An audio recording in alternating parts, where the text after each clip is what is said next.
Okey. Bismillahirrahmanirrahim. Assalamualaikum warahmatullahi wabarakatuh. Kita akan mula terus flashback kita ni, tengok soalan objektif hari ni saya buat. Objektif ni sebenarnya kamu kena target tinggi jugalah kan untuk nak dapat A+ dalam matematik. A+, kamu kena target, kamu kena jawab, boleh jawab kan, boleh jawab dengan baik lah, dengan baik 35/40 soalan. Okey, daripada 35/40 soalan ni kita target lah betul je, mungkin kita ada careless sikit ataupun lagi 5 soalan yang kita hentam tu ada betul kan. Jadi sebab tu kita kena tahu kan, sekurang-kurangnya 35/40 soalan ni kena tahu jawab dengan baik. Okey, jadi saya akan tengok pertama di sini. Okey, macam blur sikit, kamu boleh nampak ni. Saya rasa macam kelabu. Okey. Boleh soalan sikit je lah. Boleh? Boleh Sikit nampak. Ada nampak. Okey. Kamu ada print tak soalan? Ada. Ada. Okey, senang. Okey, tengok nombor satu. Kamu tengok dalam soalan ni saya cerita. Dia soalan objektif ni dibahagi kepada 3 bahagian dengan nisbah 5, nisbah 3 dan nisbah 2. Yang mana 5 ni maksudnya 50%. 50% daripada soalan tu adalah soalan yang mudah. Kan? 30% soalan yang sederhana lah kita panggil. Sederhana, dan dia ada 20% soalan kebat. Okey, aras tinggi. Ni tengok macam soalan nombor 1 ni soalan sangat mudah. Jadi ni adalah soalan yang mudah lah. Kita kategorikan dalam kategori yang ni lah. Okey. Bundarkan 29.018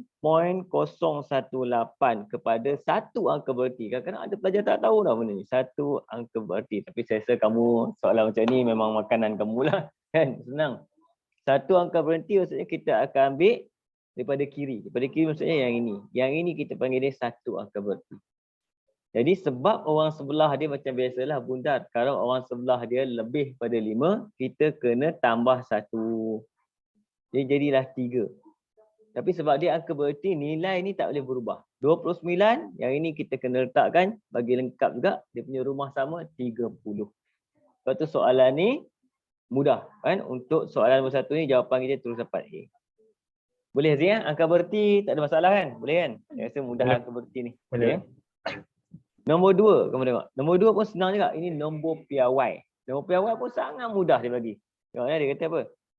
Diberi bahawa 0.000067 sama dengan G darab 10 kuasa H. Okey.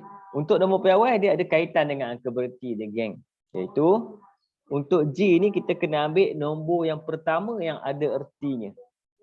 Iaitu kita panggil satu angka berarti juga lah. Nombor pertama yang ada ertinya. Jadi saya akan ambil kat sini lah. Ni tak ada erti, tak ada erti, tak ada erti, tak ada erti. Ni yang pertama ada ertinya. Jadi kita terus ambil 6.7. Darab dengan 10 kuasa. Kalau nombor macam ni senanglah. Kalau kosong kat depan, kamu kira je kosong ada berapa. 1, 2, 3, 4. Maksudnya negatif 4. Macam tu je, simple. Kan? Tengok pilihan jawapan kita 6.7 dengan negatif 4. Terus dapat jawapan kita kat sini B. Okey, agak mudah soalan ni pun mudah kan. Nombor 3 pun senang juga. Nombor 3 dia algebra. Algebra senanglah, iaitu melibatkan apa ni? Formula kan. Nombor 3 adalah algebra formula. Jadi cerita tentang formula ni. Jadi kita tengok dia bagi A sama dengan 6 B campur C. Ungkapkan B, dia nak B. Yang ni sangat mudah soalan. Kalau kamu tengok kan, dia awal-awal ni dia tak adalah bagi yang susah. Di tengah-tengah nanti dia ambil sikit lah.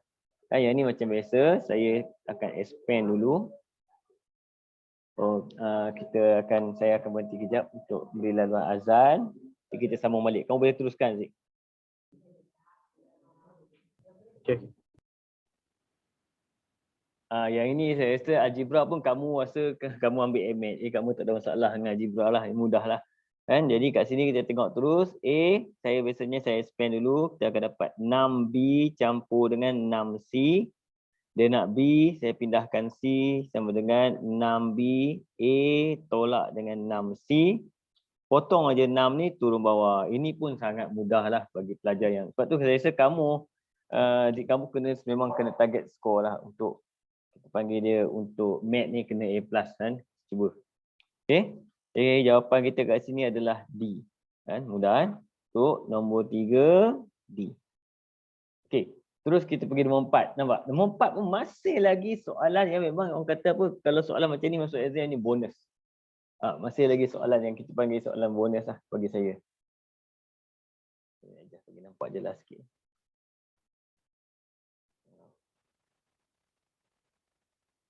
Dia autofocus ni yang dia kacau kejap ni. Okay. Soalan nombor 4, asas nombor. Asas nombor pun soalan bonus kalau kamu tengok. Yang ini sebab apa? Nombor 4 ni, dia bagi semua asas 2 je. 1, 0, 1, 0, 0, asas 2, campur 1, 0, 1, 1, 1, asas 2, tolak 1, 0, 1, 0, asas 2. Memang sangat bonus. Itu kenapa saya kata bonus? Sebab kamu boleh menggunakan kalkulator untuk menjawab soalan nombor 4 ni terus. Okay? Dan kalau tak nak pakai kalkulator, boleh pakai manual. Macam saya di kalkulator, saya tak ada kalkulator. Saya pakai manual lah. Betul? Saya pakai manual 1, 0, 1, 0, 0. Asas 2 campur dengan 1, 0, 1, 1, 1, asas 2. Dia akan jadi 0, 1, 1, 1, 1, 1, 10, 1, 1, 0. Okey, kemudian tolak pula 1, 0, 1, 0, 1, 1, asas 2 tolak dengan 0, 1, 0, 1. Jadi kita tolak, ini akan dapat 1, sini akan dapat 0, 0, 0, 0, 1. Nampak? Pun mudah. Manual pun mudah, pakai kalkulator pun mudah. Ya, jawapan kita dapat ke sini untuk soalan 4A. Yang mudah-mudahan ni kita laju balik. Kita laju terus sebab saya touch untuk kamu je, touch saja. Okey. Nombor 5 ni susah sikit. Cuba kamu tengok. Nombor 5. Okey. Tengok nombor 5 dia tak ada bagi senang semua buat. Tengah-tengah seronok buat dia tarik. Dia tarik itu. Kan? Dia tarik maksudnya dia bagi kita susah sikit kat situ. Okey. Cuba tengok Aziz, boleh buat tak soalan ni?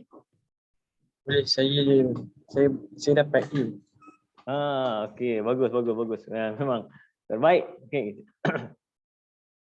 Kita tengok saya tunjuk boleh. Jadi 3, 1, 2, 2 asas 4 campur 13 asas 4 sama dengan 3, 3, 1, 4 tolak K asas dengan 6.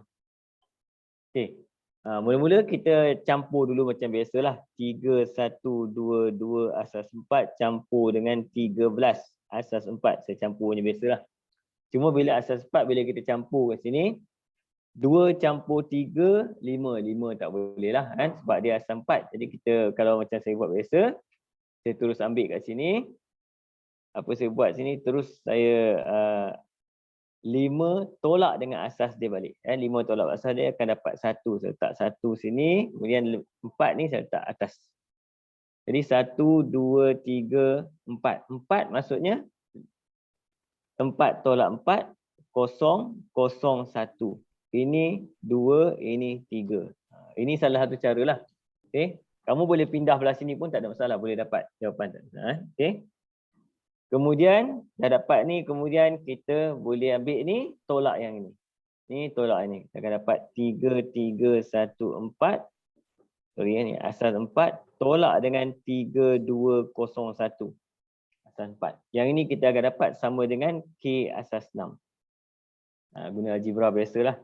4 tolak 1, 3, 1 tolak 0, 1, 3 tolak 2, 1, 3 tolak 3, 0. Itu dapat kat sini adalah asas 4. Jadi asas 4 nak tukar kepada asas 6. Panjang juga cerita dia, kena tukar dulu kepada asas 10. Asas 10 jadi saya akan buat kat sini 1, 1, 3 asas 4 tukar kepada asas 10. Jadi 1 darab 4 kuasa 2 campur 1 darab dengan 4 kuasa 1 campur dengan 3. Kan? 16 apa ni? 16 23. Okey, sini kita akan dapat 23. 23 ni kena tukar kepada asas 6. Okey, kalau saya ada salah kamu beritahu Zik. Okey.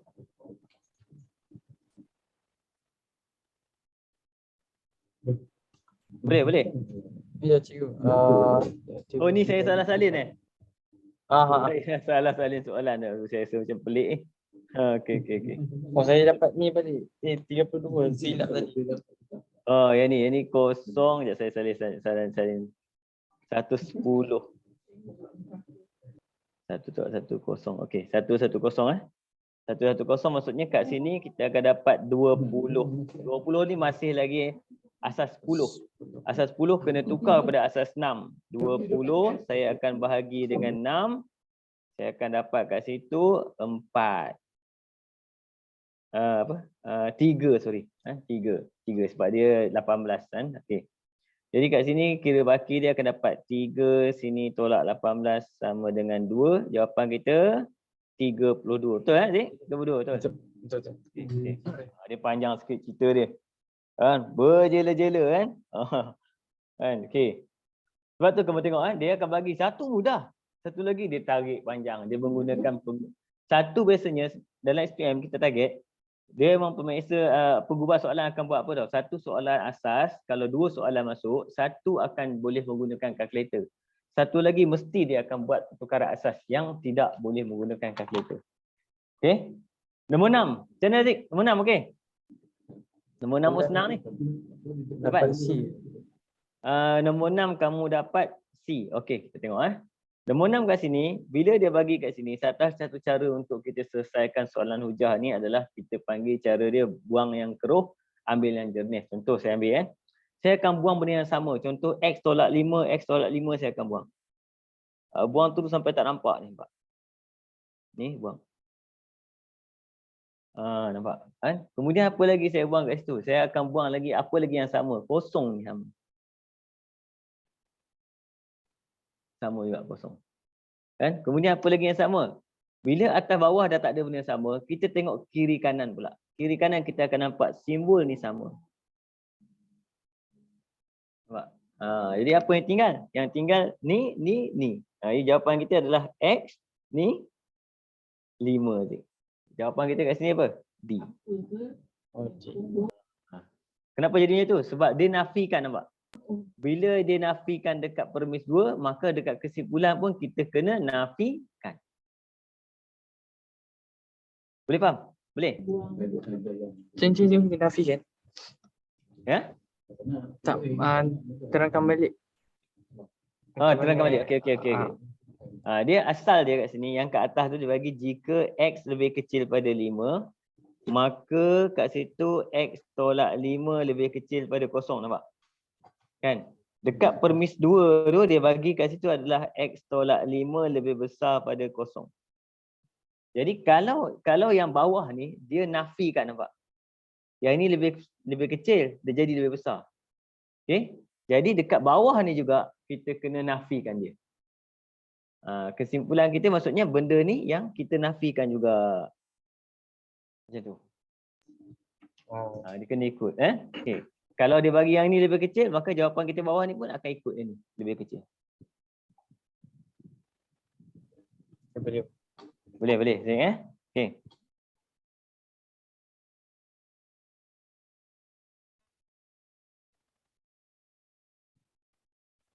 Okay. Tengok terus soalan seterusnya. Nombor 7. Nombor 7 pun ini bagi pelajar yang biasa. Untuk buat algebra ni tak ada masalah lah. Easy lah. Ini pun dalam komponen algebra. Komponen algebra nombor 7. Kita tengok kat situ. Q kuasa 2 tolak PQ darab dengan 2P per dengan Q kuasa 2 Q tolak P. Okey. Apabila satu soalan dia melibatkan, kita panggil ni melibatkan pecahan algebra. Soalan pecahan algebra ada 2 bahagian. Dua jenis. Satu melibatkan tambah tolak, satu lagi melibatkan darab bahagi. Macam ni soalan ni melibatkan darab bahagi. Kalau tambah tolak macam biasa, kamu kena samakan pembawah. Samakan bawah, kita buat darab silang ke macam-macam lah. Tapi kali ni tak boleh. Sebab soalan ni adalah soalan yang melibatkan apa? Darab dengan bahagi. Bila soalan melibatkan darab bahagi, biasanya langkah pertama pelajar kena faktor dulu. Faktorkan apa yang boleh faktor. Nombor 2 baru kita pemudahkan, iaitu kadang-kadang kita panggil potong-potong je. Kan? Potong-potong. Nampak? Contoh macam soalan ni, tengok. Yang ini boleh faktor, nampak? Ni boleh faktor. Q dengan Q boleh faktor. Jadi saya akan keluarkan Q, yang tinggal adalah Q tolak P. Dah harap kan, ni tak boleh faktor. Okay, yang ini dia dah faktor. Dia dah faktor, jangan usik. Bila dah jadi macam ni, baru kamu nampak dengan mudah bahawa soalan ni senang je lah, kita dah boleh potong-potong, nampak? Apa yang boleh potong? Q tolak P dengan Q tolak P boleh potong. Okay. Q1 atas, Q2 kat bawah. Jadi yang lebih kat bawah. Jadi kita boleh potong juga. Potong satu atas, potong kuasa dia. Tinggallah satu kat bawah. Okay. Kemudian kita tengok yang tinggal. Ini dengan ni, ada boleh potong? Tak boleh dah. Jawapan kita terus jadi 2P per dengan Q. Boleh Zik ni soalan ni? Boleh. Ni mudah kan? Okay. Okey, kita terus tengok soalan seterusnya. Yang ini pun senang jugalah bagi kamu ni, makanan ni. Kan? Okey. Ini kita panggil dia soalan berkenaan dengan indeks. Kan? Soalan dengan indeks kat sini, indeks negatif. Indeks negatif kita hanya perlu buat apa? Turunkan ke bawah. Bila kita turunkan bawah, kuasanya bertukar jadi positif. Jadi 4 kuasa negatif 2 kita tukarkan jadi 1/4 kuasa 2. Kemudian kita hanya perlu sesuaikan, kita akan dapat jawapan bila kita sesuaikan Y kita 4, X2. Y 4, X2. Selesai. C. Ini senang. Boleh Okey, nombor 9. Yang ini penting. Yang ini memang favorite soalan ni. Iaitu poligon. Poligon. Yang paling favorite untuk masuk dalam poligon adalah dua jenis. Yang paling favorite iaitu pentagon dengan heksagon. Okey, yang ini soalan melibatkan heksagon. Soalan melibatkan heksagon. Jadi kita tengok kat sini. Bila soalan melibatkan heksagon, kamu kena hafal lah. Kalau boleh kamu hafal lah yang ni. Untuk heksagon. Kamu hafal terus cepat sikit lah kita buat. Dalam exam. Jadi hafal. Sudut pedalaman dia adalah 120 darjah. Okey. Pertama. Itu saja yang penting. Lepas tu jumlah dia semua tak payah.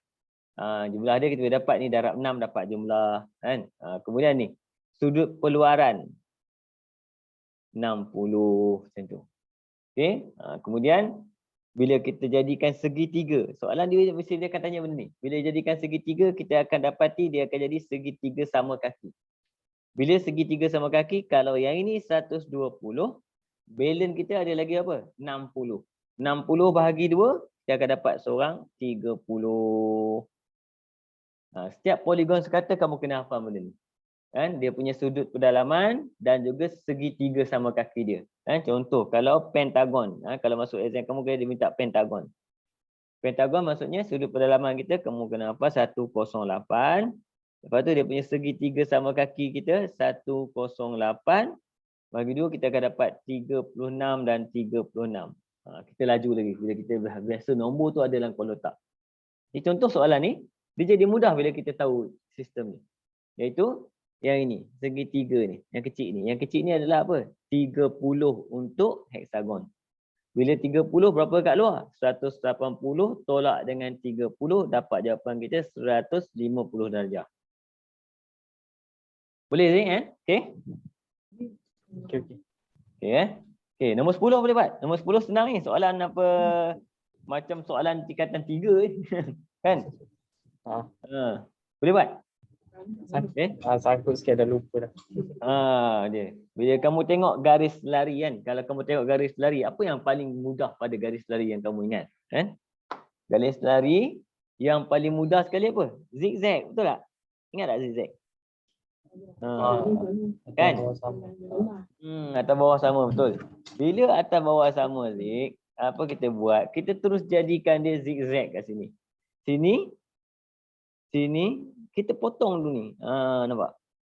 Jadi zigzag. Jadi sini 62, jadi sini pun akan dapat 62. Sini X, sini pun X. Nampak? Terus dapat idea macam mana nak jawab. Dapat idea, nampak idea dia? Kan? Nampak. Kamu tu nampak. Bulatan tengah ni semua jumlah sudut dia mesti 360, betul? Jadi tu kita buat 360 tolak 260 tinggal 100 tolak dengan 62 yang tinggal adalah Betul. 38. Dia zigzag tu yang penting. Kalau dia bagi macam ni, pecah 2. Okay, Zik? Boleh? Boleh. Boleh ya? Okay. Kita pergi seterusnya kat sini. Nombor 11. Algebra semula. Ni senang. Ni kuadratik. Kertas ni. Untuk kuadratik yang ini saja nampak. Dia saja susun bagi negatif 1 campur M. Bagi kita apa susah sikit. Kita betulkan balik. M tolak 1 per M campur 2. Sama dengan 2 per M. Okay. Macam biasa pecahan. Darab silang.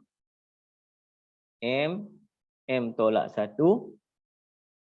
2. M tambah 2. Okay. Kembangkan. M kuasa 2 tolak M. 2M campur 4. Okay. Susun semula jadikan dia persamaan arm dia. M kuasa 2. Tolak M, tolak 2. Tolak M, tolak 2. Tolak 3M. Tolak 4 sama dengan kosong. Yang ini senang. Ambil kalkulator, kamu hanya perlu fakturkan sahaja. Kan? Saya tak ada kalkulator. Saya buat manual lah. Kan? M tolak tambah 1, 4. Jadi M sama dengan negatif 1. M sama juga dengan 4. Dan dapatlah jawapan kita kat situ. Okey. Mana? Negatif 1, 4B. Kamu faktor pakai kalkulator je. Tak payah tunjuk-tunjuk pun. Boleh, Zik? Boleh. Okey.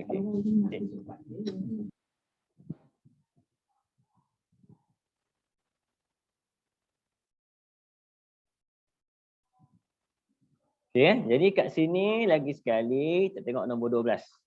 Nombor 12 soalan dia berkenaan apa pula? Ni graf trigonometri. Kalau dalam mat kamu kena hafal lah graf ni betul-betul. Dalam mat kita boleh guna kalkulator je untuk try. Kalkulator je untuk try nilai dia. Okay. Yang pertama kan kamu boleh try kalau tengok kita boleh try ni. Point dia. Maksudnya kat sini dia bagi y sama dengan sin 3x. Mat pun boleh pakai teknik ni. Kan? Ambil kalkulator je. Kalau X kosong. X kosong maksudnya Y sama dengan sin 3 kali kosong. Kamu tekan kalkulator, kamu akan dapat kosong. Tekan kalkulator. Jadi jawapan kita, sini, ni salah, ini betul. Ini 2 jawapan lah. Yang mana boleh? Kan? A ataupun C. Ini 3 terus. Ni out terus D. Kan? Kemudian kita test kat mana? Kita tengok apa yang tinggal. Yang tinggal kat kita adalah sekarang adalah A ataupun C. 180 sama tempat, tak payah test. Kan sama tempat tak payah test. Yang kita perlu test adalah 90. Kita ambil kalkulator. Y sama dengan sin 3 kali 90. Kamu tekan je kalkulator, dia keluar terus jawapan adalah negatif 1. Okey. Jadi negatif 1 mana jawapan kita? Automatik kita akan dapat yang A kat sini. Dapatlah jawapan dia A. Kita boleh test nilai-nilai dalam trigonometri dengan menggunakan kalkulator. Boleh, Zik? Faham? Faham. Okay, jadi tak payah hafal graf. Tapi kamu memang dah bila mat dah belajar, kita dah hafal. Tak ada masalah. Okay, contoh soalan ni. Pernah jumpa soalan macam ni? Jarang tu. Rajah. Jarak rajah 3 menunjukkan graf fx ni. Ni memang graf fx macam itulah graf fx. Bila graf dia x kuasa 2 saja, dia akan duduk tengah-tengah. Betul-betul dekat kosong. Graf fx kan. Dan kemudian graf ni, yang B ni, dia gerak ke kanan. Dia gerak ke kanan. Bila dia gerak ke kanan, first kali bila soalan objektif, dia tanya soalan G ni apa? Kita tengok jawapan kita. Nampak? Apa yang kita nampak? Yang ini C. Nampak? C dia positif dengan negatif 5. Tapi dekat graf kita, untuk graf G, kita dah nampak dah. C adalah perlintasan Y. C dia masih lagi dekat kosong. Nampak? C masih lagi dekat kosong. Tak ada masalah. Jawapan kita kat sini, yang ini salah. Ini pun salah. Sebab C kita masih kosong. Jadi jawapan kita antara C ataupun D. Dua ni. Jadi kita kena faktor je lah. Contoh faktor, saya akan dapat yang ini adalah X. X apa campur 5 dengan X kan. Jadi X sama dengan kosong, X sama dengan negatif 5. Yang bawah ni X tolak 5. Jadi X sama dengan 0 dan X sama dengan 5. Kita pergi tengoklah jawapan kita yang mana yang sesuai. Okay? Maksudnya dia tak tahu nilai tak apa. Yang penting 0 dengan negatif, 0 dengan positif. Yang mana? Kita tengok dekat graf. 0 dengan positif. 0 dengan positif. Jadi jawapan kita terus dapat jawapan kita D. Ini kaedah kita cuba-cuba. Boleh tak? Boleh. Boleh Okay.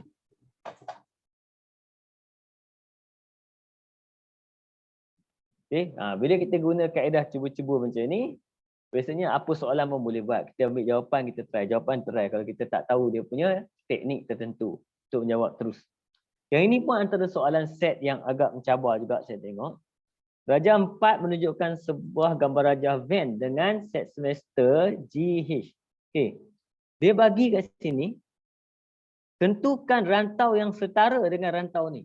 Nampak? Dia bagi kat situ G silang dengan H prime. Okay, apa kita buat? Kita tengok kat situ keadaan dia. Kalau saya biasanya saya nomborkan dulu. 1, 2, 3, 4. Okay, yang ini maksudnya apa? G silang dengan H pelengkap. Tak nak G silang H. G silang H kat mana? G silang H nombor 3. Jadi nombor 3 kita tak nak. Jadi kita nak cari jawapan kita yang mana menghasilkan 1, 2 dan 4. Yang mana menghasilkan 1, 2 dan 4. Okey. Sekarang jom kita tengok.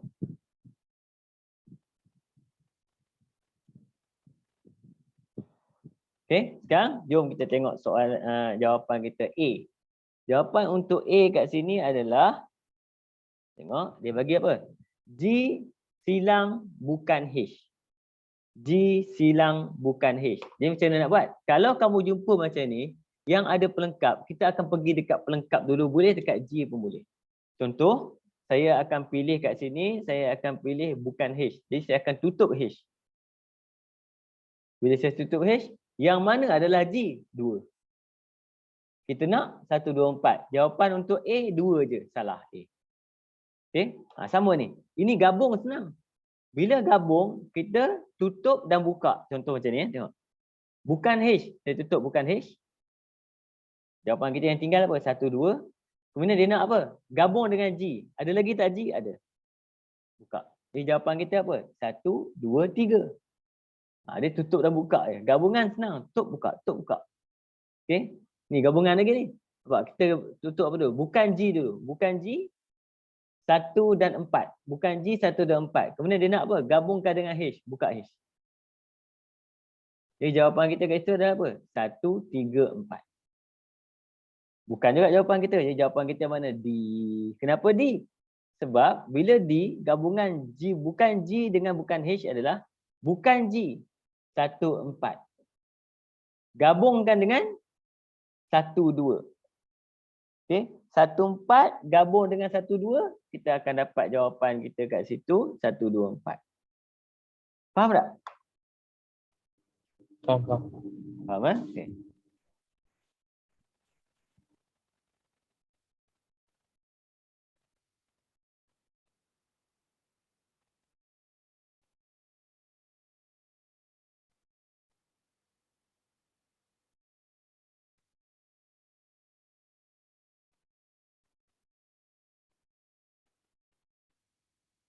Okey, kita masuk soalan nombor 15 tu. Okey. Soalan nombor 15 kat sini, kamu tengok. Rajah 5 menunjuk set PQR. Rajah 5 menunjukkan set PQR kat sini. Okey. Diberi set semester P gabung Q gabung R. Kan dan ni dia bagi satu benda. Dia bagi apa? Dia bagi kat situ adalah bilangan R perlengkap sama dengan bilangan Q dan R. Okay, jadi kita hanya ambil lah. R perlengkap macam tadi saya beritahu. Tutup je R. Bila kita tutup R, kita akan nampak apa? X, X, X. Ada 3 X. Okay, kemudian nombor pula ada apa? Negatif 6, negatif 7, negatif 9. Negatif 9, negatif 6, negatif 15. Negatif 15, negatif 7, negatif 22.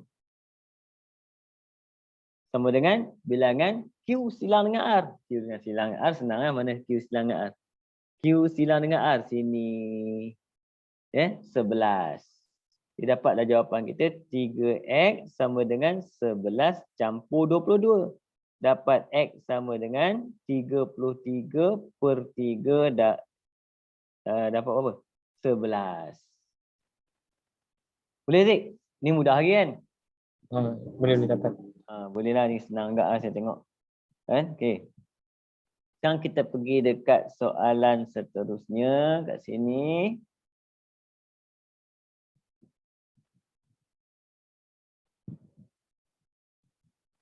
Okey, untuk soalan seterusnya rajah 16 bawah ni kan. Rajah 16 kat sini kalau kamu tengok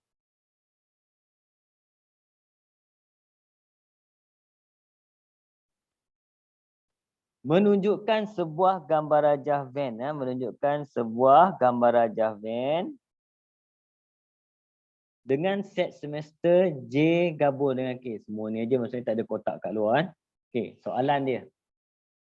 Senaraikan semua subset bagi J. Ini yang best ni. Semua subset bagi J. Apa subset bagi J? Okey. Subset bagi J adalah kalau ada dua orang macam ni, maksudnya subset kita mesti 2 kuasa 3. 2 kuasa 3. Okey, bilangan subset kita. Kalau ada dua unsur, jawapan kita 2 kuasa 3. Maksudnya kita ada kat sini adalah 2 kuasa 3 pula. Sorry, bukan 2 kuasa 3.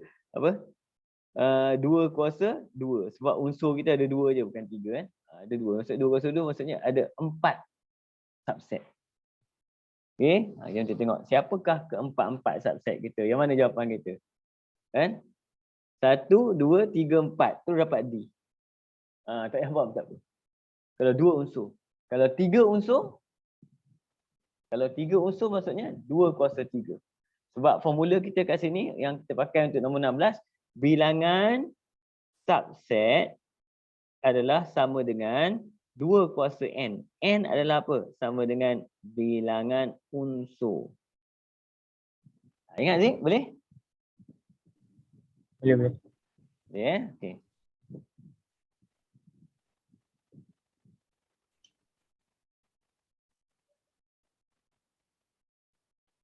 Okay. Pergi terus soalan nombor 17. Nombor 17 ya. Nombor 17 kalau kamu tengok kat sini. Dia cerita pasal apa ni? Teori graf. Teori graf. Diberi bucu dia EFGH. Dengan keadaan EF. Saya senaraikan bagi nampak dengan jelas kan. Okay. Dia punya tepi dia EF. Kemudian ada FF, kemudian ada FG, kemudian ada GH, kemudian ada GH, kemudian ada EH, kemudian ada FH. Okey. Yang pertama kalau kita tengok kat sini, tepi dia ada 1, 2, 3, 4, 5, 6, 7. Ada 7 garis. Okey, ada 7 garis yang pertama. Kemudian seterusnya, dia ada bagi kat sini ada satu huruf yang berulang. FF. FF maksudnya apa? Satu gelung. Gelung dekat F. Kan? Gelung dekat F. Okey. Gelung dekat F. Lagi kita tengok gelung dekat F. Kemudian apa? Ada tak repeat? Repeat ada nampak ni. Ini repeat. Repeat maksudnya apa? Berbilang tepi. Berbilang tepi dekat mana? GH. Jadi kita check tu dulu. Kita check dulu. Gelung dekat F. Betul? Berbilang tepi dekat GH. Betul. Okey. Gelung dekat F. Berbilang tepi dekat GH. Betul. Dua ni betul. Gelung dekat F. Berbilang tepi dekat FG. Salah. Gelung dekat F. Berbilang tepi dekat FG. Salah. Yang ni dengan ni. Baru kita check huruf dia. Kita ada apa? EF ada. FG ada. EH ada. FH tak ada. Jadi jawapan kita mana? B. Boleh Zik? Boleh faham ke ni? Faham. Okey. Faham tak apa? Terus dia.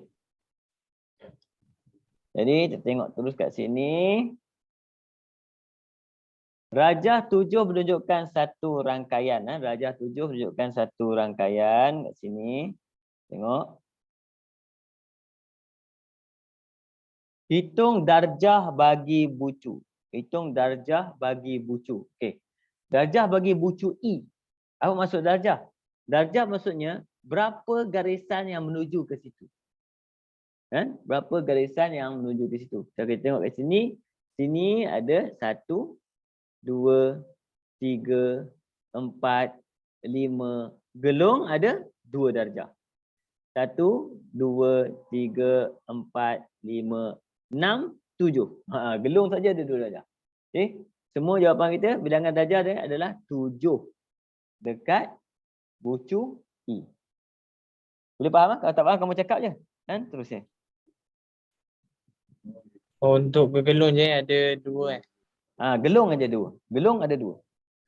Okey. Kena ingat. Boleh Boleh.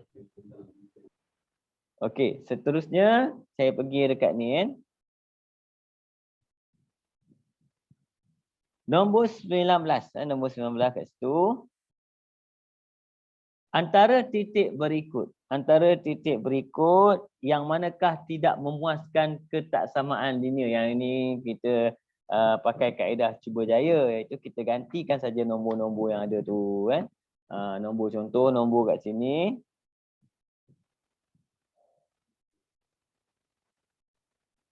Dia bagi 3y lebih besar atau sama dengan negatif 2x tolak 3 kan. Biasanya soalan macam ni saya akan gantikan. Saya akan pindahkan dululah. Nak pindah boleh tak apa. Contoh macam pindah. Kita pindahkan 3 ke sebelah. Y lebih besar atau sama dengan negatif 2x tolak 3 per 3. Ya, kita test koordinat. Okay. Bila kita test koordinat, kita akan dapat jawapan dia. Contoh kat sini kita test masukkan x saja. Kalau x 1, kita akan dapat negatif 2 tolak 3. Negatif 5. Negatif 5 per dengan 3. Kan? Tak payahlah. Sorry. Saya tak payah pindah. Tak pindah. Dia pindah ini susah, ada pecahan. Jadi kita terus buat 3y lebih besar daripada negatif 2x tolak 3. Kita ganti nombor je. Kan? Contoh y dia negatif 1 jadi negatif 3 belah sini. Yang ini 1 jadi negatif 5. Jadi negatif 3 lebih besar atau sama dengan negatif 5. Ini benar?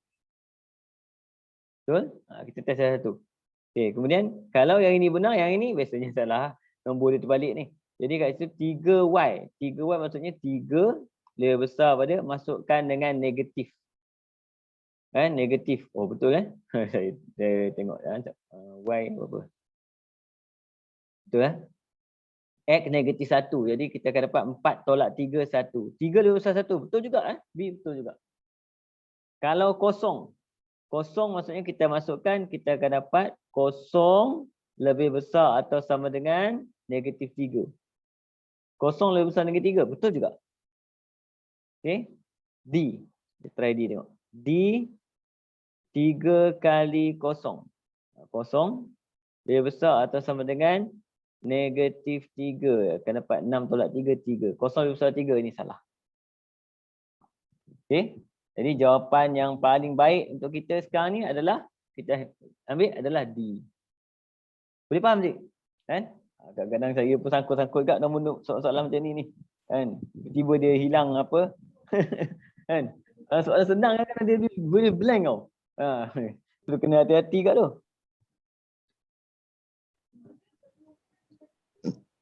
Okey. Boleh adik? Kita teruskan. Soalan nombor 20. Antara ketaksamaan linear berikut, yang manakah mewakili rantau Biorett dalam Rajah 8? Yang mana mewakili Biorett dalam Rajah 8? Tengok. Yang ni sebenarnya dia tak ada garis, dia tak bagi. Jadi kita kena tengok garis dulu. Kan? Ada 2 persamaan. Yang mana satu persamaan dia? First kali kita tengok dekat pintasan. Pintasan y kita adalah 2. Jadi kita try tengok yang ini. 2y tambah x lebih besar pada 4.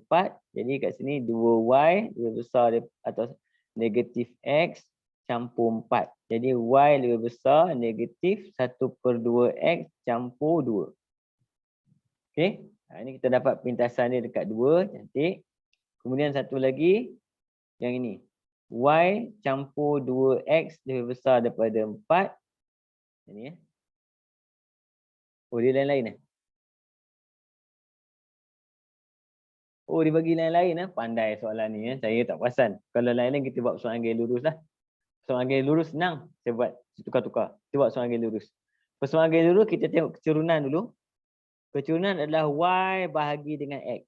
Y bahagi X. Macam 2 bahagi 4. 2 bahagi 4 adalah Y sama dengan negatif 1/2X campur 2. Ini persamaan kita.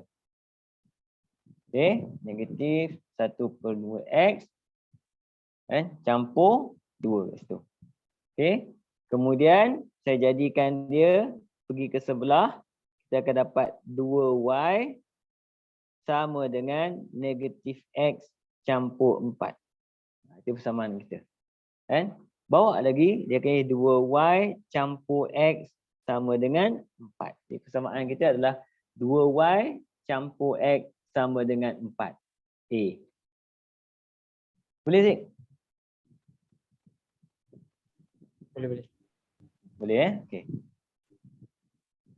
Jadi saya akan pergi terus sebelah.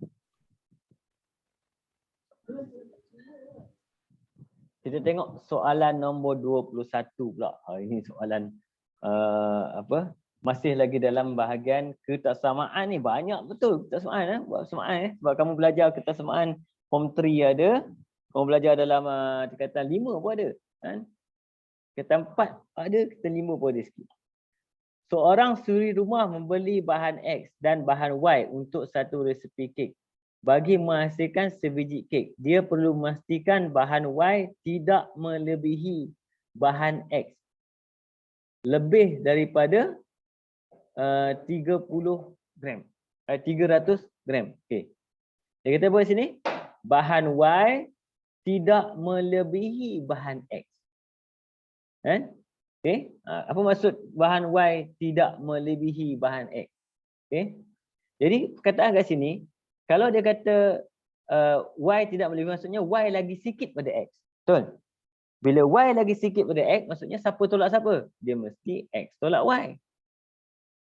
Sebab Y lagi sikit pada X. Betul Y lagi sikit pada X. Betul kita? Lebih daripada. Lebih daripada macam ni. Lebih daripada 300. Dapat terus jawapan kita adalah B. Boleh, Zik? Boleh. Yang ni kadang-kadang ramai sangkut kan ni. Nak buat persamaan sangkut. Tak dapat. Okey. Kita pergi dekat graf laju masa. Ini pun senang, objektif. Graf laju masa nombor 22. Tengok nombor 22. Graf laju masa dalam darjah 9 menunjukkan pergerakan suatu zarah. Pergerakan suatu zarah kat situ. Jarak yang dilalui oleh zarah itu dengan laju seragam. Laju seragam ni lah. Ni kan, yang flat ni adalah laju seragam. 1950. Jadi apa maksud jarak pula? Jarak adalah luas di bawah graf. Jadi luas kotak adalah sama dengan 1950. Berapa? Macam mana nak kira luas kotak? Kita tengok unit dulu. Meter saat, cantik. Takut nanti unit dia lain-lain kacau bagi minit ke apa. Okay, 150. Sini T tolak 4. Jadi kita terus kira jadikan dia luas saja, iaitu 150 darab dengan T tolak 4 sama dengan 1950. Kamu boleh ambil kalkulator terus. 1950 bahagi 150. Tolong Zik, berapa Zik?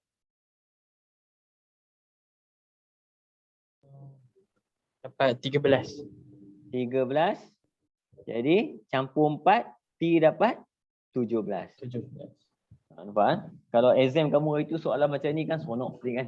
Betul kan?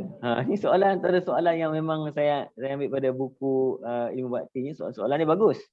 Lagi sebab soalan ni standard SPM.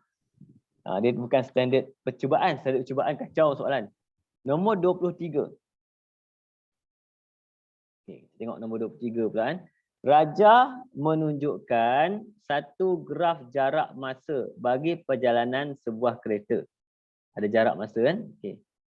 Kemudian soalan dia, hitung laju purata. Hitung laju purata dalam kilometer jam. Laju purata dalam kilometer jam bagi seluruh perjalanan. Seluruh perjalanan kereta. Okey. Apa maksud laju purata? Itu kita ada buat dalam kertas 2 kan. Okey. Bukan yang kamu ke orang lain. Okey, laju purata sama dengan jumlah jarak. Okey. Jumlah jarak bahagi dengan jumlah masa. Itu kita panggil dia laju purata. Okey. Seterusnya dah ada laju purata macam ni. Jumlah jarak macam mana? Jumlah jarak kita tengok. Daripada 0 dia pergi sampai 80. Maksudnya perjalanan pergi dia 80, balik pun 80. Jadi jumlah jarak adalah 80 pergi campur 80 balik. Okey. Kemudian bahagi dengan jumlah masa. Jumlah masa ambil terus. Mula dekat 9.30, habis 11.10. Jadi kat sini pukul 11.10 tolak dengan pukul 9.30. Okey. Untuk soalan macam ni kamu boleh tekan kalkulator. Kamu tekan kalkulator terus menggunakan 160 bahagi dengan, okey, yang ini kamu boleh tekan dekat kalkulator menggunakan darjah dan minit. Darjah dan minit. Masa kita boleh pakai darjah minit. Maksudnya 11 darjah 10 minit tolak dengan 9 darjah 30 minit. Kamu tekan kalkulator. Dapat terus jawapan dia. Cuba try dia.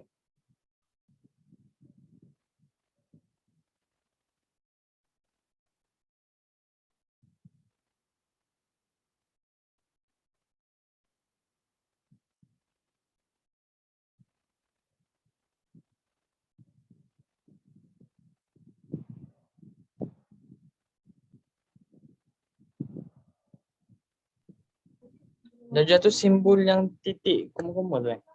Betul. Bulat koma-koma tu.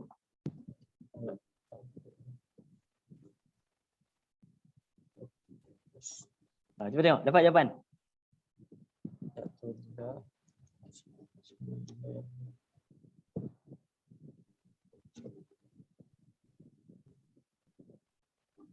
Dia dapat 96. 90? 6. 96. Baik, kenapa 96 kejap 96. Sekejap saya try.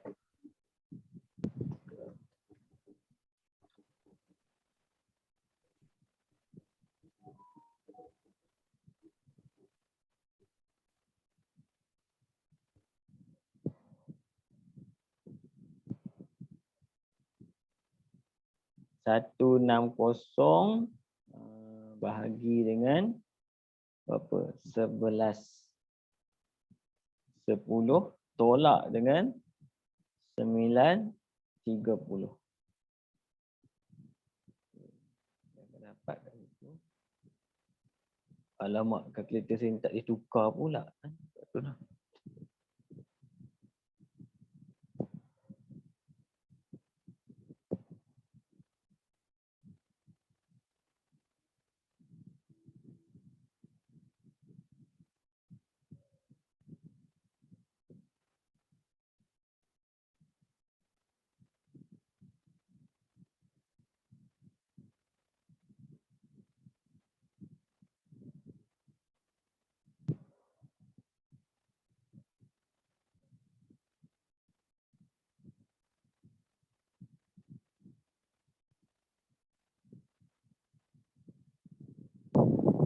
Cuba kamu ada letak ni, ada letak ni tak? Apa? Kurungan. Ada letak kurungan tak? Ada. Ada. Oh, dapat ni kenapa risau perjalanan hitung laju purata. Tak apa, saya sebab kalkulator saya tak boleh tukar tu. Jadi pelik. Ni saya akan buat manual. 160 per dengan ni 1 jam 40 minit. 1 jam 40 minit. 1 jam 40 minit sama dengan 140 per 60. Kan? 42/3. 160 bahagi dengan 1/2/3 jam. Cuba tekan.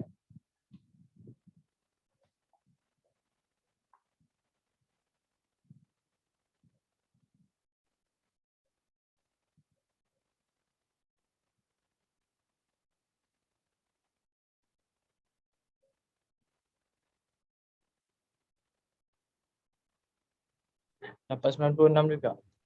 96 juga? Oh. Dia tak ada jawapan dia. Kalau macam tu dia tak ada ni. 96 maksudnya dia tak ada jawapan sini.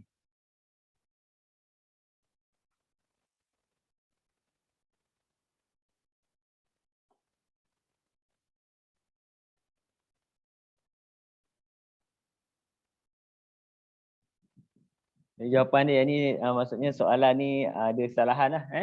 Okey. Dia tanda nombor 3. Sepatutnya kita dapat apa? 96. Jadi maksudnya kita boleh pakai lah ni. Kan? Boleh pakai. Maksudnya jam boleh pakai darjah dan minit. Sebab darjah mewakili jam, minit-minit lah. Kan? Sebab tu dia boleh guna benda ni. Okey. Kita terus pergi nombor 24 situ.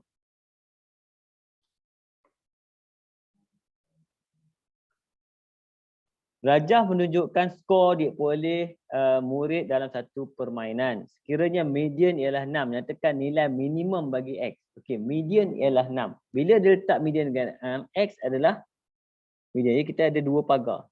Dua sempadan untuk jadikan dia median. Biasanya kita ambil sempadan yang mana yang boleh jadi median. Yang boleh jadi. Ada sempadan tak boleh jadi. Ada sempadan boleh jadi. Contoh kat sini, kalau saya ambil sempadan bawah.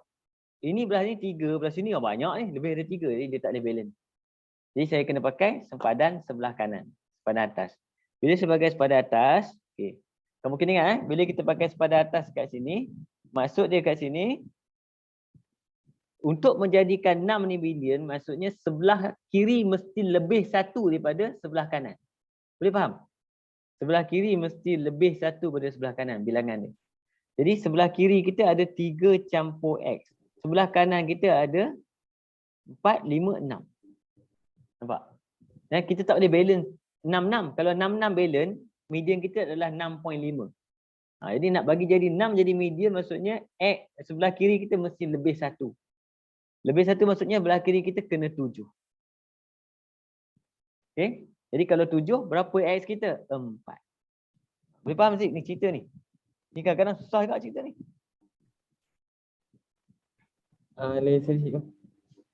Jadi kamu kena ingat bila kita nak buat median, median ni dia ada special case dia.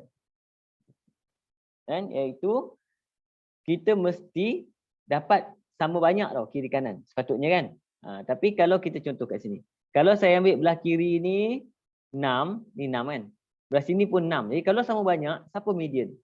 Kalau sama banyak, median kita kena ambil antara 6 dengan 7. Antara dengan 7, maksudnya median kita akan jadi 6.5. 6.5. Okey. Faham tak? Boleh? Boleh. Boleh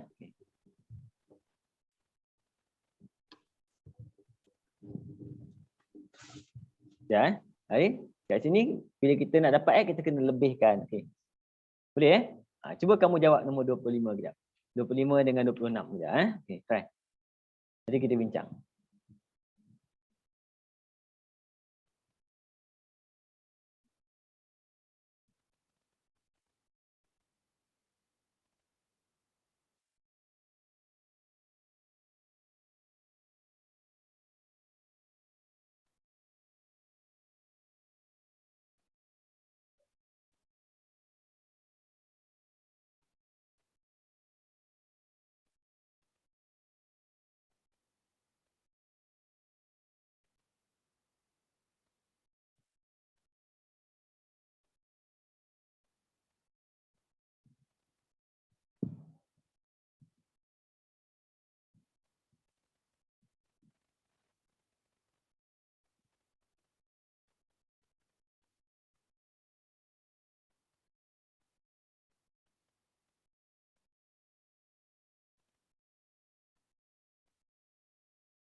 Boleh Zik?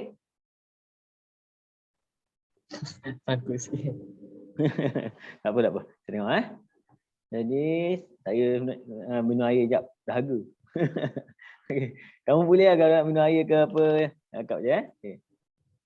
Nombor 25 kat sini. Hasil tambah ke semua 16 nombor dalam satu set data. Jadi maksudnya apa kat situ? Hasil tambah semua 16 nombor. Maksudnya N kita sama dengan 16. 16 nombor. Hasil tambah dia jumlah X sama dengan 26. Itu masa kita ambil data tu kita simbol-simbol. Hasil tambah kuasa 2 nombor. Hasil tambah kuasa 2 nombor sama dengan 64. Nampak? Boleh faham? Okey? Boleh. Okey, jadi soalan tanya apa? Hitung sisian piawai. Apa formula untuk sisian piawai? Oh, kamu kalau ambil AMAT ni, dua-dua dah hafal, dalam MAT ada, AMAT ada. Sisian piawai, formula kita adalah jumlah X kuasa 2 per dengan N tolak dengan min kuasa 2. Punca kuasa. Itu formula untuk sisian piawai. Kita pun masukkan saja.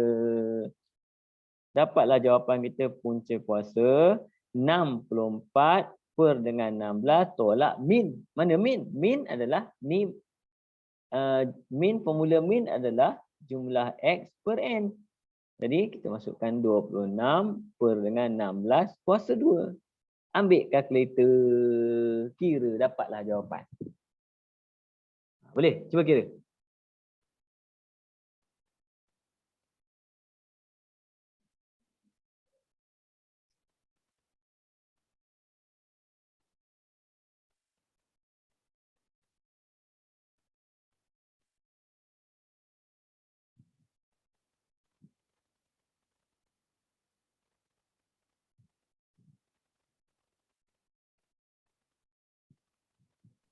Dapat 1.36. Okey, cantik. Ada jawapan lah. Kan? Yang risau tak ada jawapan ni. Okey. Nombor 26 lah. 26. Boleh faham kan Zik ni? Boleh. Jadi kalau formula lupa, dia ada bagi formula kat depan kan. Tapi kalau kita hafal, dia cepat sikit lah kita buat laju sikit. Okey. Nombor 26 pula, tengok. Satu ujian matematik mempunyai 10 aneka soalan. So soalan aneka pilihan. Balik baca. Setiap soalan mempunyai 4 pilihan. Okey.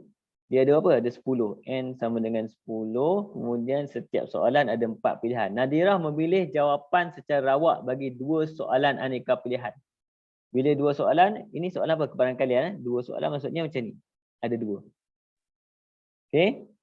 Apakah kebarangkalian Nadirah menjawab kedua-dua soalan itu dengan tepat?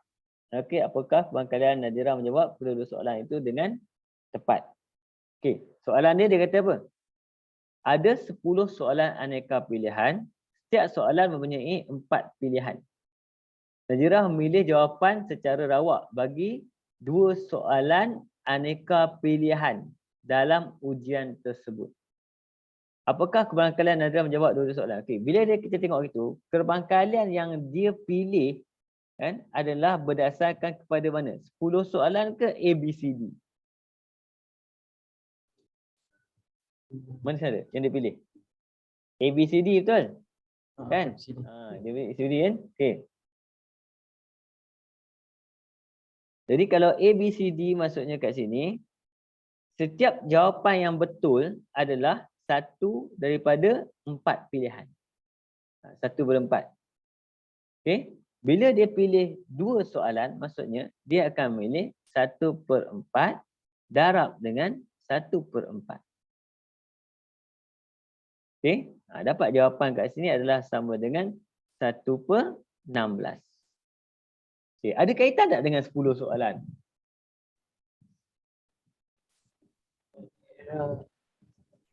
Tak ada. Tak ada kaitan. Sebab apa? Dia sebenarnya yang dia pilih tu adalah 2 soalan. Kan? 2 soalan. Soalan dia perlu tanya, apakah kebarangkalian Nadirah menjawab kedua-dua soalan itu tepat? Kan? Kedua-dua soalan itu tepat maksudnya 1/4 darab 1/4. Oh. Okey. Yang ni dia trik kat situ soalan dia. Dia trik kat situ. Boleh? Boleh. Okey. Kita tengok nombor 27 pula kan.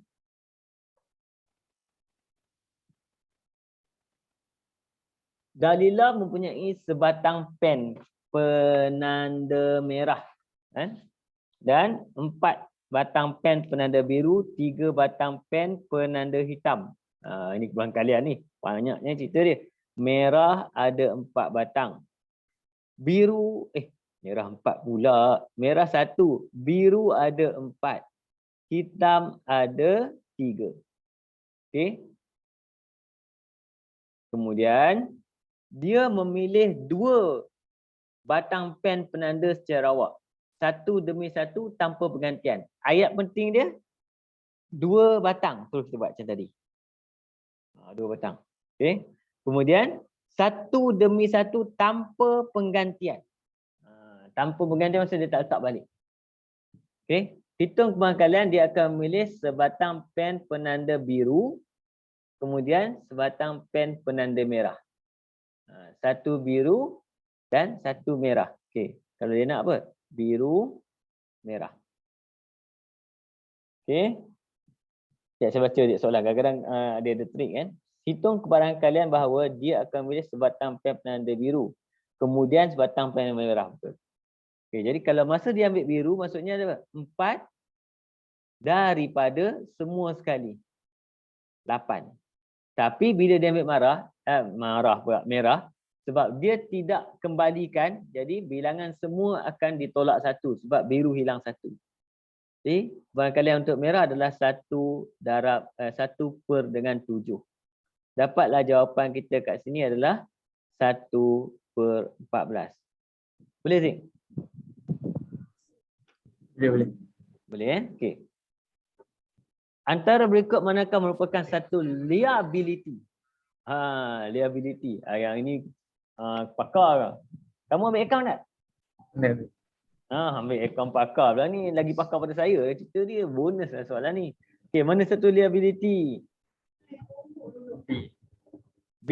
Pinjaman, betul? Betul. Pinjaman perbankan. Hebat. Okey. Encik Lim 29 Encik Lim telah membeli insurans motor dengan peruntukan deductible sebanyak 400. Kan? Deductible 400. Okey, sepanjang tempoh tersebut dia telah terlibat dalam kemalangan sebanyak 3 kali. Dahsyat Encik Lim. 3 kali masing-masing dengan kerugian 2,200, 300 dan juga 900. Okey. Hitung jumlah papasan yang boleh dituntut oleh Encik Lim bagi semua kerugian yang dia alami. Jadi yang pertama, yang ni boleh tuntut tak? Boleh. Kan? Okey. Dituntut iaitu dia akan dapat papasan 2200 tolak 400.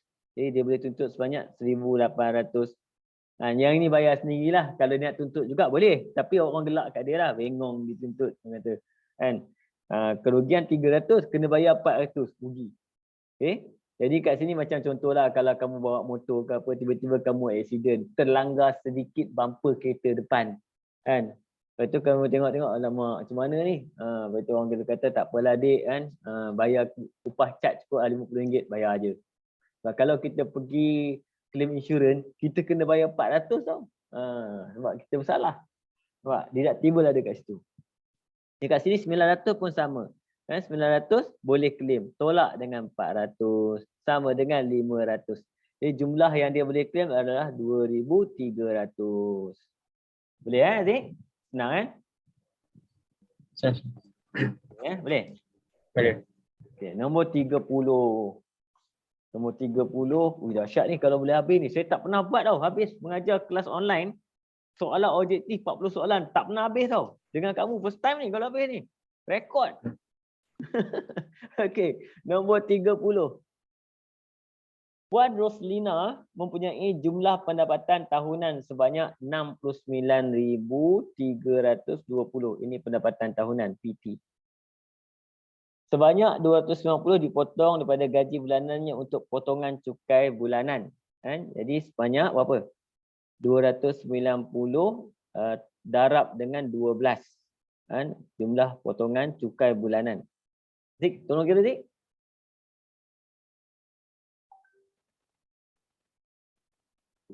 Dapat 3480. 3480 potongan cukai bulanan. Okey. Seterusnya diminta apa? Sekejap, baca soalan kat atas.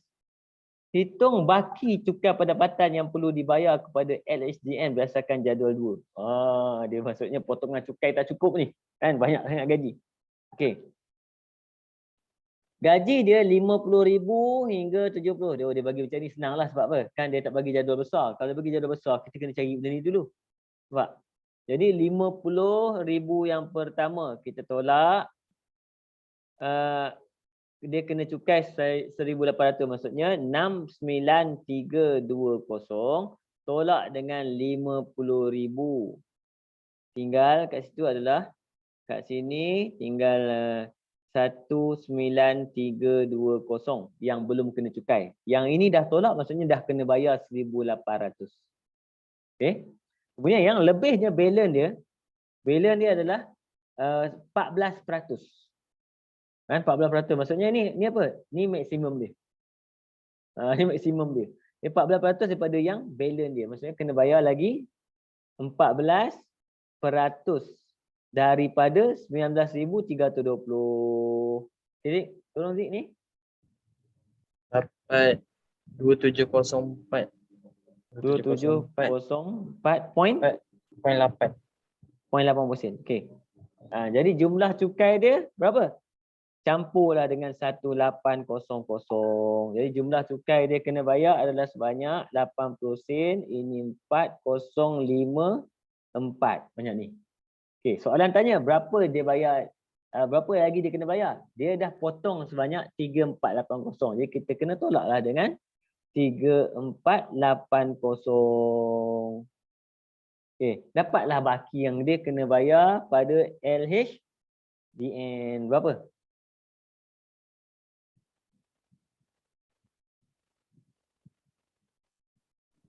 Dapat 1024.8. 1024.80 sen. Jawapan kita A, Aziz. Boleh faham tak ni? Boleh? Boleh. Ni senang kenapa? Kenapa senang? Sebab dia bagi soalan ni objektif. Bila soalan objektif, dia bukan macam kertas 2. Kertas 2, kamu kena kira ni. Kan pendapatan yang dikira cukai, pendapatan bercukai. Dia bagi pendapatan penuh, kena tolak pula apa semua pengecualian cukai apa semua. Banyak kerja kena buat. Objektif dia direct macam ni je biasa. Dia tak ada bagi complicated sangat. Okay, cuma dia nak tengok kamu faham tak apa yang dimaksudkan dengan ni, pengiraan ni, apa maksud ni, apa maksud ni, apa maksud kadar, apa maksud tepi ni. Itu, nak faham tu je. Okay. Soalan nombor 31. Soalan nombor 31, kita tengok soalan dia. Encik Zahir memperoleh pendapatan tahunan sebanyak 54,700. Buat belah sini pula. Kau tukar side ni. 54,700. Dia membayar zakat berjumlah, zakat ni penting zakat 230. Terbalik pula tulis 320, rugi dia bayar. Pelepasan cukai yang ditunjukkan dalam jadual 3. Okey, pelepasan dia semua yang ni tak payah nampak. Dia bagi macam ni semudahlah. Dia tak bagi limit. Kalau ada limit kita kena tolak limit. Kita bagi limit jadi kita ambil semua. Jadi pelepasan cukai dia adalah 9,560, 220 kita campur semua je. Semua ni 800. Yang ini 716. Jadi pelepasan cukai dia adalah 16,800. Okey, jadi kita tolak pelepasan cukai, maksudnya dia kena berapa? 5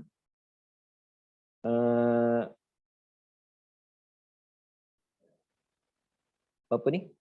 009 yang ini 6 3. Betul ke Zik? Saya tolak ni. Daripada ni 37,900. 37 Tolak tak tolak. Kan?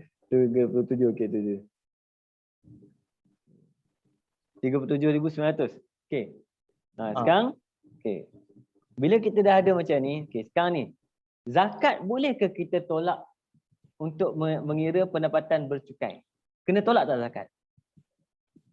Zakat kena juga. Zakat tak kena, Zik. Zakat tak kena. Kalau tolak macam ni, rugilah kita. Zakat tak boleh tolak macam ni, dia rugi. Zakat, dia termasuk dalam yang kita panggil dia rebate. Nampak? Rebate maksudnya pendapatan bercukai kita banyak ni. Kan? Lepas tu kita tengok kat jadual tadi. Bila kita tengok jadual, kita tengok berapa cukai kita kena, berapa persen cukai kita kena.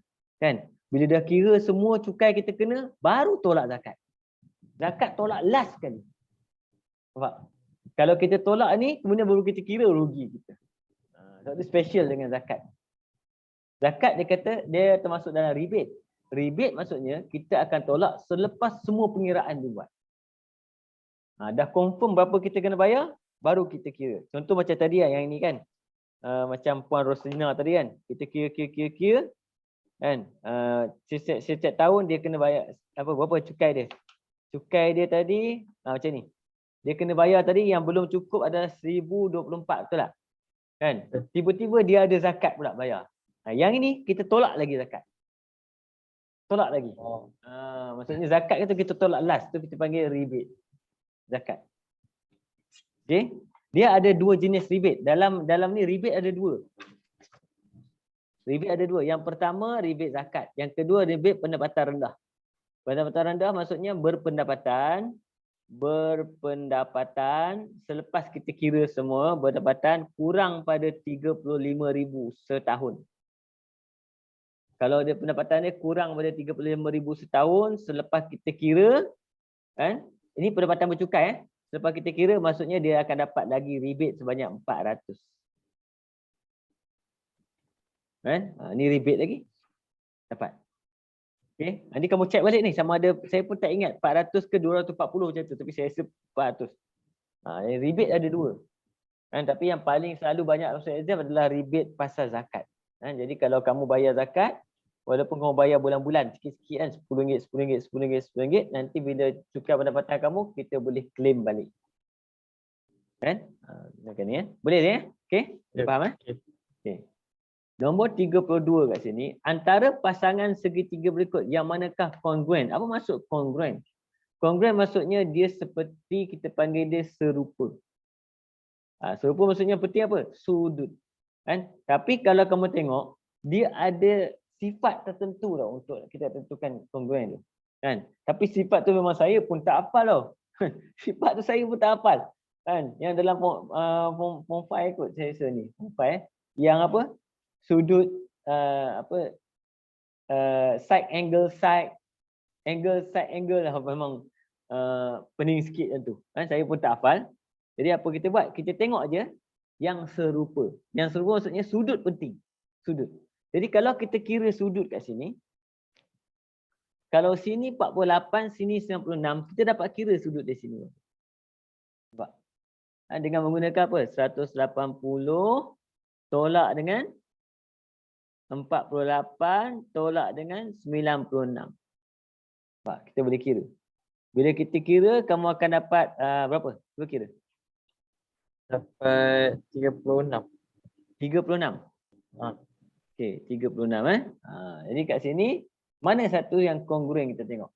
Jadi kongruen maksudnya, kalau benda tu sama macam ni boleh lah. Jadi yang ini 48, 36, 96. Okey, yang ini 36, kepala dia 84. Maksudnya ni dua ni dah tak sama. Nampak? Kan? Yang ini 36, 84. 36, 84. Okey, sama macam ni. Tapi side tak bagi. Yang ini tak bagi side. Nampak? Yang ini dia bagi side. Ini dia bagi sudut je. Kan? Sudut je. Side tak bagi. Okey? Tak apa, nanti saya tunjuk. Yang ini pula, dia bagi apa? 36, 96. 36, 96 macam yang ni. Kan? Tapi side dia lain. side dia kat sini dia duduk dekat 48, 96. Yang ini 5 ni duduk dekat 19. Betul, ni sama. Sorry. Sama. Sebab yang ni 96, 36, yang ni 48. Jadi 96, 48 duduk dekat 5, 96, 48 duduk dekat 5. Jadi maksudnya 2 ekor ni sama. 1 dengan 4. Faham tak dia ni? Faham. Faham okey. Yang ni kenapa tak boleh? Dia tak bagi panjang tau. Panjang tak bagi. Dia kena bagi panjang. Panjang tak bagi tak boleh. Okey. Jadi yang kongruent kita panggil 1 dan 4. 1 dan 4. D. Okey, tengok soalan seterusnya. Nombor 33. Rajah 11 menunjukkan titik J yang tanda pada satah kates. Dan titik J yang tunjukkan pada satah kates kat sini diberi transformasi Q ialah pantulan pada garis lurus X sama dengan negatif 1. X negatif 1 sini. Okey, dia kata titik Q ialah pantulan pada garis lurus negatif 1 dan transformasi P ialah putaran 90 darjah ikut arah jam pada asalan. Okey, soalan ni saya cari apa? Cari koordinat imej J di bawah transformasi QP. Apa maksud QP? QP maksudnya kita kena buat P dulu baru Q. P dulu baru Q. Jadi kita kena buat apa dulu? Kita kena buat putaran dulu. Dan putaran dulu 90 jam 90 darjah ikut arah jam pada asalan. Asalan senanglah, sambung J ni ke kosong. Sambung J ni ke kosong. Kemudian 90 darjah ikut arah jam sini. Dia naik atas. Ikut arah jam dia pergi ke atas. Ni ikut arah jam. Okey. 90 darjah. Ni senang ya 90 darjah sebab apa? Ni 4, sini pun 4. Dia senang kalau kosong jarum jam. Dapat kat sini titik kita. Ini untuk apa? Untuk P.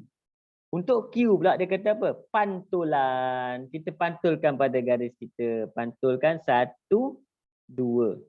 1, 2. Pantul. Dapatlah jawapan kita itu negatif 3, 4. Boleh, Zik? Boleh. Ya. Okey. Nombor 33. Dalam rajah 12, MN ialah garis lurus dilukis pada satah kates. Okey, cari nilai sin theta. Okey, bila sin theta kita kena tengok yang pertama kat sini sudut dia duduk pada sukuan yang mana? Sukuan yang mana ni? Sukuan yang ketiga. Bila sukuan ketiga maksudnya sin kita adalah bersifat negatif. Kamu dah ingat kan? Sukuan ni hafal dah? Okey. Kemudian baru kita tengok nilai dia ni 7/24. Saya akan jadikan dia segitiga macam tu. Segitiga maksudnya kat sini 7x, maksud 7 sini, tinggi dia adalah 24. Jadi Pythagoras theorem kalau kamu hafal 7, 24 dan 25. Kalau kamu tak hafal, kamu boleh gunakan kalkulator dengan menekan pol 7,24. Pol ni kamu boleh dapat dekat shift tambah. Shift tambah untuk dapatkan hypotenuse kita. Kan? Jadi bila kita jadikan kat sini maksudnya sini dia nampak selang di sini adalah negatif 7 kan, dan kat sini adalah 25. Sini adalah negatif 24. Jadi dia tanya apa? Sin. Sin maksudnya bertentangan bahagi dengan hypotenuse. Jawapan kita negatif 24/25. Boleh faham ke ni? Faham. Betul? Betul. Betul Nanti kalau tak faham beritahu ni. Nombor 35 sikit lagi. Jadual 4 menunjukkan taburan markah matematik di kalangan murid. Hitung min bagi data tersebut. Kan? Kalau buat min kena buat apa dulu? Kamu kena cari titik tengah, betul? Betul. 40, 49. Siapa tengah-tengah? 40, 41, 42, 43, 44, 45, 46, 47, 48, 49. Kan? Jadi kita ambil 40 campur 49 bahagi 2 kita akan dapat 10, 1, 4, 2, 3, 4, 44.5. Betul? 44.5, yang ini akan dapat 54.5, yang ini 64.5, yang ini 74.5, 84.5, 94.5. Okey. Jadi min kamu boleh gunakan kalkulator untuk mengira min.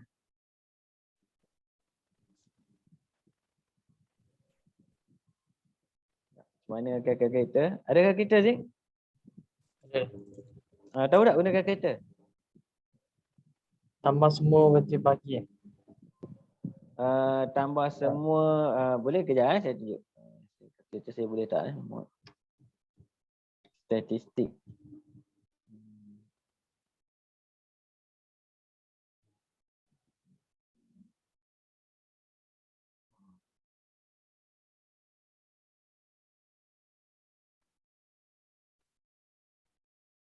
Tambah semua bahagi pun boleh, tapi kalau saya nak pakai yang kalkulator ni. Okay.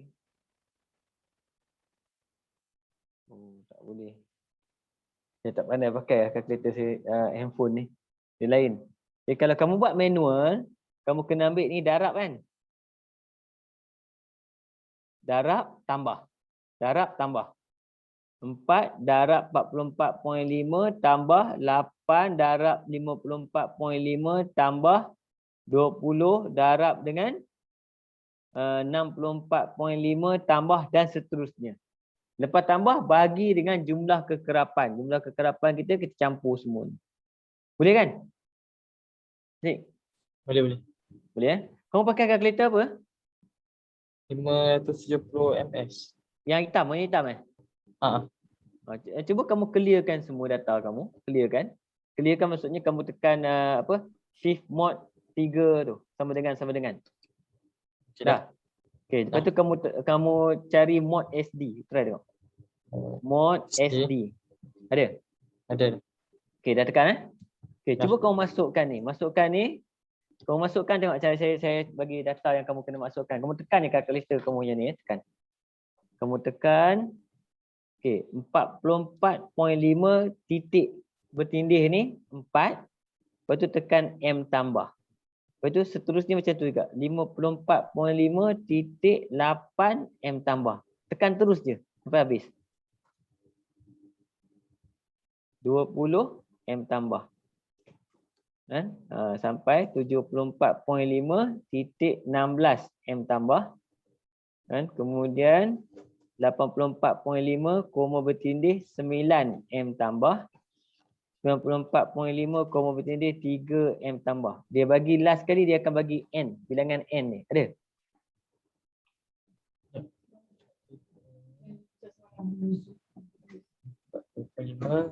Itu titik tindih 4. Lepas tu apa? Tambah. M tambah. Ada tak M tambah? Tekan M tambah. M tambah yang ni. Yang M tambah ni. Yang diduduk kat sini, kat bawah ni. Oh, ada. Ada. Hasil dia tu bagi N. Dia bagi N kan? Dia bagi N 4 betul mula-mula. Lepas tu kamu buat ni pula. Oh, mana buat satu-satu dia, dia kamu tekan je. Tekan ni, tekan M tambah. Dia akan bagi N 12. Ada?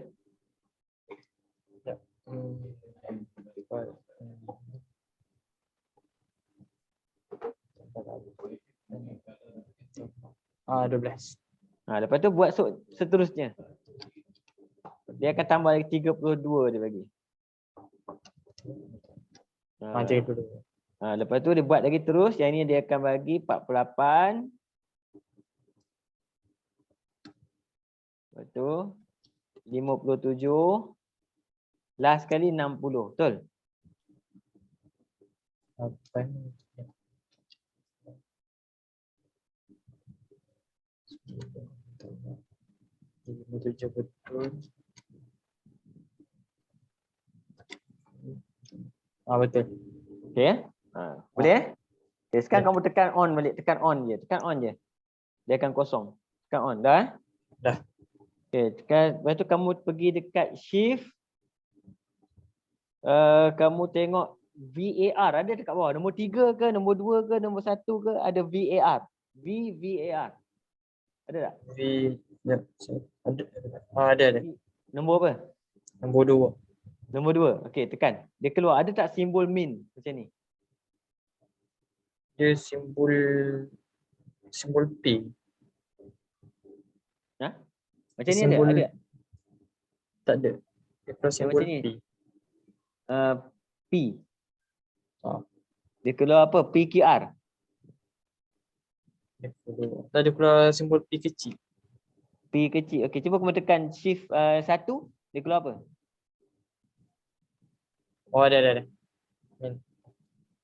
C1. Ada. Ada simbol min ni?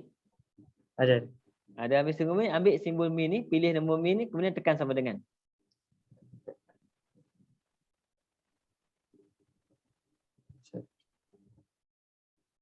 Satu.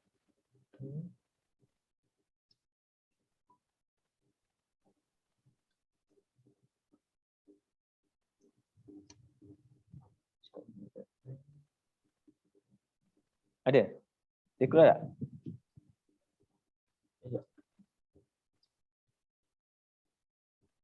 Sama dengan alpha calculate kan. Dia tak apa sama dengan pula. Bawah. Sama dengan kat bawah yang sama dengan biasa ni. Yang bawah sekali ni. Dia keluar make error terus. Make error. Dia keluar. Tak apa. Make error on balik. Dia tak hilang tu. Cuba kamu tekan pilih main ni. Main ni nombor 1 saya rasa. Bawah dia nombor 1. Betul? Betul. Pilih nombor 1, tekan sama dengan. Sama dengan kat bawah. Buat lagi sekali. Shift. Satu. Make error. Dah hilang kot. Dah hilang data. Oh, dia dah tahu. Okey, saya itulah dia tak tunjuk tak boleh pakai kalkulator. Dia sebenarnya kalau kamu masuk data macam ni, dekat kalkulator kamu dia boleh kira automatic min dengan sistem piawai. Kan? Dia sebab saya tak tunjuk mana kalkulator, saya tak tahu di mana. Hilang. Tak apa, nanti saya carilah kalkulator tunjuk kamu kemudian Boleh? Boleh. Okey. Kita buat satu lagi soalan. 37 boleh? Satu lagi Boleh. Okay. Diberi bahawa M berubah secara langsung. Ni mudah ubahan M berubah secara langsung dengan kuasa 3N. M berubah secara langsung dengan kuasa 3N. N kuasa 3. Okay. M 16 dan N 2. Okay, dia bagi pula M sama dengan 16 dan N sama dengan 2.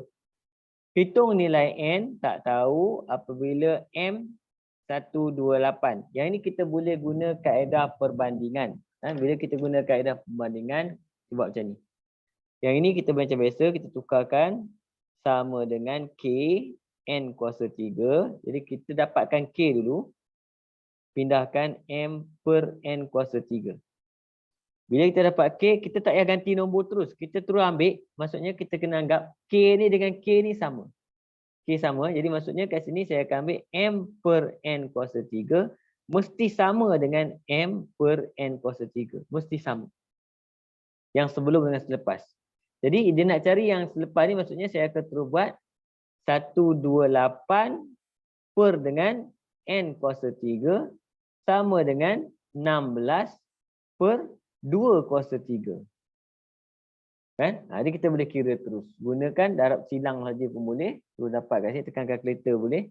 Terus 128 darab dengan 2 kuasa 3, 8 per dengan 16 sama dengan N kuasa 3.